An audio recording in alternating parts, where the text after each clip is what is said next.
Hi అండి అందరికీ good evening. నేను మీకు ఒక చిన్న కథ చెప్తాను. ఆ కథకు ముందు ఒక చిన్న మాట చెప్తాను. అందరు భర్తలకి మాట. ఏంటి అంటే భార్యల సహనానికి, ఓపికకి, మంచితనానికి కూడా ఎక్స్‌పైరీ డేట్ ఉంటుంది. ఆ డేట్ అయిపోయిందో మీరంతే ఇంకా. అలాంటిది ఒక చిన్న కథ చెప్తాను వినండి. ఆ ఎక్స్‌పైరీ డేట్ అయిపోతే ఎలా ఉంటది భార్య అనేది.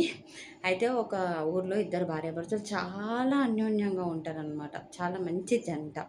ఆ భార్య రోజు భర్త జాబ్ నుంచి రాగానే తనకు అన్నం పెట్టి, పడుకునే ముందు తన కాళ్ళు నొక్కుతుంది. ఎందుకంటే, నా భర్త చాలా కష్టపడి నా కోసం ఎంత పని చేస్తున్నాడు, నా కోసం, నా పిల్లల కోసమే బతుకుతున్నాడు అని.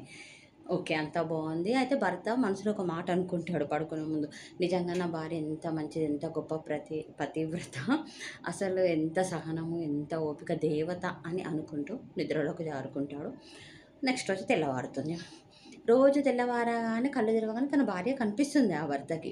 ఆ రోజు అసలు కనిపియదు. ఏంటబ్బా! ఈరోజు నా భార్య కనిపియదు. వీడెవడో కనిపిస్తున్నాడు ఎదురుగా. ఎవరయ్యా నువ్వు అని అడుగుతది. అడుగుతాడు ఒకతనుంటే ఎదురుగా. అప్పుడు అయ్యా నేను యమధర్మరాజుని. ఇది నరకము, ఇది యమలోకము. నువ్వు ఇక్కడికొచ్చావు అంటే, నేను ఇక్కడికెందుకొచ్చాను? నేను పడుకున్నాను గదా నైట్ అంటే, అవును నిద్రలోనే నువ్వు చనిపోయావు. అందుకే ఇక్కడికొచ్చావు అంటే, నేను చనిపోవడం ఏంటి? నేను చాలా ఆరోగ్యంగా ఉంటాను అంటే, అవును ఆరోగ్యంగానే ఉంటావు. రోగం వచ్చి సావలేదు నువ్వు. నీ భార్య నిన్ను చంపేసింది రాత్రి అని చెప్తాడు.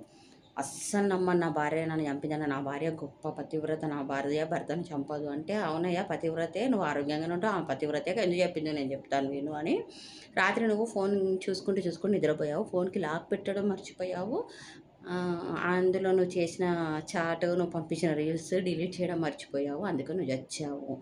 అంటే ఏంటి నాకు అర్థం కావట్లేదు. అంటే ఏం లేదు, రాత్రి వరకో పాపం రొమాంటిక్ రీల్స్ పంపావు అండ్ మెసేజ్‌లు చేశావు. అవన్నీ డిలీట్ చేయకుండా, ఫోన్‌కి లాక్ పెట్టకుండా పండుకున్నావు.